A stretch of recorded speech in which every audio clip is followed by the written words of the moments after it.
Ahli surga teman-teman bisa memiliki banyak sekali istana. Tergantung dari amal dia. Makin sering dia beramal maka makin banyak istana. Jadi tidak harus punya satu rumah atau istana.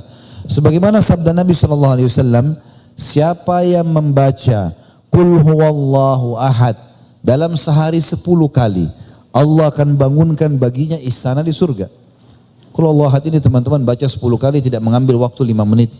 Lagi di mobil, lagi di motor, lagi ibu-ibu belanja, lagi menunggu antrian di lift, atau apa saja, lampu merah, baca Qul huwallahu ahad 10 kali punya istana di surga.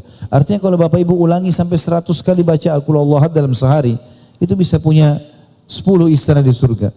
Begitu juga sabda Nabi SAW, sampai membangun rumah Allah, masjid di muka bumi, Allah akan bangunkan baginya istana di surga. Ada sahabat bertanya, ya Rasulullah, tidak semua orang mampu bangun istana di surga, tidak semua orang mampu membangun masjid di dunia.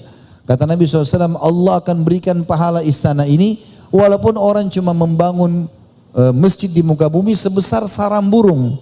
Artinya kayak ada masjid minta sumbangan misalnya, ya, ditaruhlah kotak amal di depan pinggir jalan, lalu kita nyumbang 1.000 rupiah, 2.000 rupiah, 10.000 rupiah, tergantung berapa kita mampu. Maka uang itu disatukan dengan uang lain lalu dibangunlah tembok-tembok masjid atau apa yang berhubungan dengan fasilitas masjid tersebut. Sudah cukup mendapatkan istana di surga. Dan teman-teman harus tahu, setiap hari buku amal kita ada.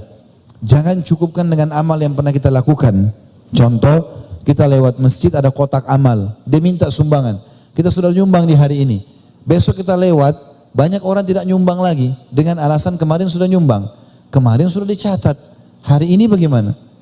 Kita tetap butuh itu. Dan setiap kali kita sumbang, dapat istana satu di surga. Kenapa enggak sumbang? Kalau selama sebulan kotak amal itu setiap hari kita sumbang, kita punya misalnya 30 istana di surga. Sangat mudah gitu ya. Dan kita juga perlu titik beratkan di sini teman-teman. Saya perlu hubungkan juga dengan apa tadi yang saya jelaskan masalah sedekah yang merupakan penyebab masuk surga. Kita harus faham beda fungsi dari zakat dan sedekah. Ini beda fungsi. Bagi Bapak Ibu yang Allah berikan kelebihan rezeki kemudian dia zakat harta setahun sekali, ini zakat teman-teman kewajiban kita. Fungsinya membersihkan harta, itu fungsinya. Diambil dari kata-kata zaka yuzaki, arti pensucian. Ini pensucian. Jadi kalau misalnya kita punya restoran, kita punya apalah usaha, toko baju, butik misalnya, ada orang datang belanja, kita nggak tahu uang ini dari hasil zina, hasil curi kah, kita nggak pernah tahu. Tapi masuk ke uang kita tercampurlah. Zakat fungsinya membersihkan itu. Kalau sedekah fungsinya memperbanyak harta. Banyak orang tidak memahami masalah ini. Sehingga kalau zakat hartanya banyak, misalnya 100 juta dia keluarkan atau 1 miliar zakatnya. Karena banyak sekali hartanya, 2,5% hartanya setahun itu 1 miliar misalnya. Maka dia cicil keluarkan dalam setahun. Dia enggak sedekah lagi. Dia pikir ini sudah sedekahnya dia, padahal itu zakat. Itu mensucikan harta. Bukan fungsinya untuk memperbanyak harta. Harus difahami masalah ini. Maka sedekah beda fungsi teman-teman sekalian. Sebagaimana juga zakat mal itu beda fungsinya.